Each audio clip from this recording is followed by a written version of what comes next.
The first anticipation that we can make on this case scenario is that the air will for sure will be compromised, and then we can also assume that the patient will present like any kind of trauma on the neck, so it will might compromise the spinal cord. And then yeah, the patient were on rapid transport to the trauma center because his airways was like compromised, and even though they have already treated on the scene suctioning on the patient's airway, it could get like more compromised in the way to the hospital and get the case scenario like getting worse. The treatments that they do, it was they start suctioning right away when they get to the scene,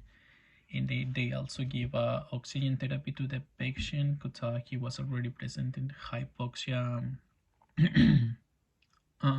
around the mouth.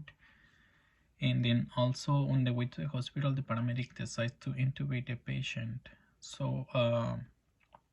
because the air was still compromised, because blood was keeping coming out, so she decides to intubate the patient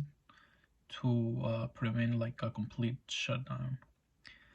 And then the priority treatment for this patient was the suctioning of the blood on the airway and the insertion of the airway, and also giving the patient oxygen therapy and spinal mobilization precautions that were made on the patient to prevent like the occlusion of the airway. And then the patient was transferred to the paramedic, and she decides to intubate the patient as well.